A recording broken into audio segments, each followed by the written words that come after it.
कहते हैं कुछ कहानियां अंधेरे में ही सांस लेती हैं। तो चलिए आज एक ऐसे ही सफर पर चलते हैं। एक ऐसे स्टेशन की कहानी सुनते हैं जहां आखिरी ट्रेन का इंतजार किसी की जिंदगी का आखिरी इंतजार बन गया। कभी सोचा है कि एक सुनसान स्टेशन पर रात में अकेले इंतजार करना कैसा लगता है? चारों तरफ घना सन्नाटा, बस आप और एक खाली प्लेटफॉर्म। हवा भी कुछ ज्यादा ही ठंडी लगती है ना? और दिल में एक अजीब सा ख्याल आता है कि शायद यहाँ कोई अकेला नहीं है।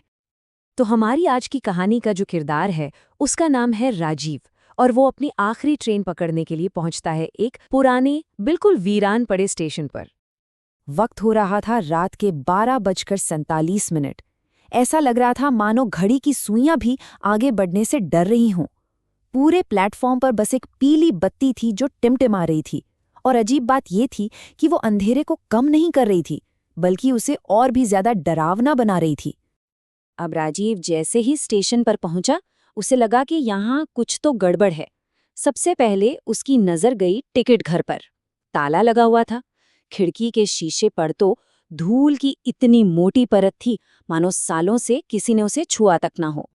और सिर्फ टिकट घर ही नहीं, स्टेशन मास्टर का कमरा, वो भी बिल्कुल सुनसान। कुर्सी खाली पड़ी थी, ऐसे जैसे जाने कितने सालों से उस पर कोई बैठा ही नहीं। हर तरफ एक कान खाने वाली खामोशी।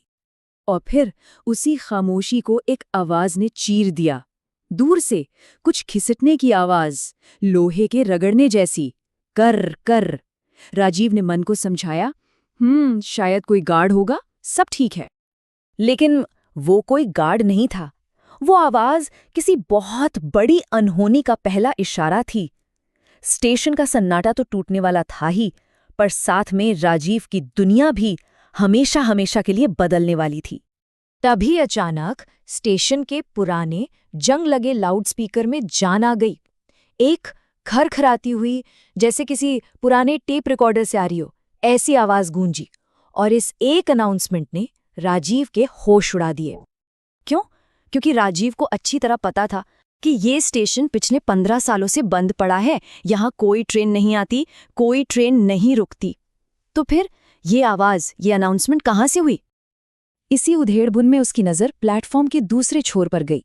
अंधेरे में एक परछाई हिलती हुई, कोई था वहाँ, अजीब तरह से झुका हुआ, जैसे जैसे पटरियों को अपने नाखूनों से खुरच रहा हो।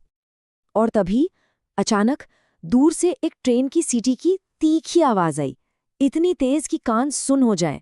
राजीव ने घबराकर पटरियों की तरफ देखा, लेकिन वहां कुछ भी नहीं था। पटरियां बिल्कुल खाली थीं। दूर दूर तक किसी ट्रेन का कोई नामो निशान नहीं। अब तक तो डर राजीव के दिलो दिमाग पर पूरी तरह काबिज हो चुका था। तभी वो परछाई धीरे धीरे सीधी होने लगी, और जब वो पूरी तरह सीधी हुई तो जो मंजर राजीव ने देखा, उसे देखकर उसकी रूह तक कांप गई। उस साए ने अपनी गर्दन एक झटके से राजीव की तरफ मोड़ी, और अंधेरे में 2 नीली आंखें चमक उठीं। वो आंखें इंसानी नहीं थीं, बिल्कुल नहीं। उनमें एक ऐसी भयानक चमक थी जो किसी और ही दुनिया की लग रही थी। और फिर उस साए के गले से एक फटी हुई टूटी फूटी आवाज निकली, जैसे कोई जबरदस्ती बोलने की कोशिश कर रहा हो। उसने कहा, मैं वही हूं जिसे तुमने 15 साल पहले धक्का दिया था। ये सुनते ही राजीव का चेहरा सफेद पड़ गया, मानो सारा खून किसी ने निचोड़ लिया हो। 15 साल पुराना एक राज, एक हादसा जिसे वो अपनी यादों में कहीं दफन कर चुका था, आज जिंदा होकर उसके सामने खड़ा था। वो कांपती हुई आवाज में बस इतना ही बोल पाया, नहीं, वो तो एक एक्सीडेंट था। वो साया एक पल में उसके बिल्कुल करीब आ गया। हवा एकदम बर्फीली हो गई, और उसने राजीव के कान में फुसफुसा कर कहा, इस बार एक्सीडेंट नहीं होगा, इस बार ट्रेन तुम्हें ले जाएगी। और बस उसी पल से शुरू हो गया राजीव का अंतिम सफर। एक ऐसा सफर जिसकी कोई मंजिल नहीं थी। लाउडस्पीकर पर फिर से अनाउंसमेंट हुई, लेकिन इस बार आवाज में कोई खरखराहट नहीं थी, बिल्कुल साफ, एक ठंडी बेजान आवाज, यात्रीगण कृपया दूरी बनाए रखें, आत्मिक ट्रेन प्लेटफॉर्म पर पहुंच चुकी है। अनाउंसमेंट खत्म होते ही अचानक एक जोरदार हवा का झोंका आया, इतना ताकतवर जैसे कोई दिखाई न देने वाली सुपर फास्ट ट्रेन प्लेटफॉर्म से गुजरी हो। हवा के उस थपेड़े से राजीव अपना संतुलन खो बैठा। उसे साफ महसूस हुआ जैसे किसी ने उसे दोनों हाथों से पूरी ताकत लगाकर पटरियों की तरफ धक्का दे दिया हो, और उसकी आखिरी चीख उस काली रात के अंधेरे में कहीं गुम हो गई। और फिर सब कुछ शांत, वैसी ही खामोशी।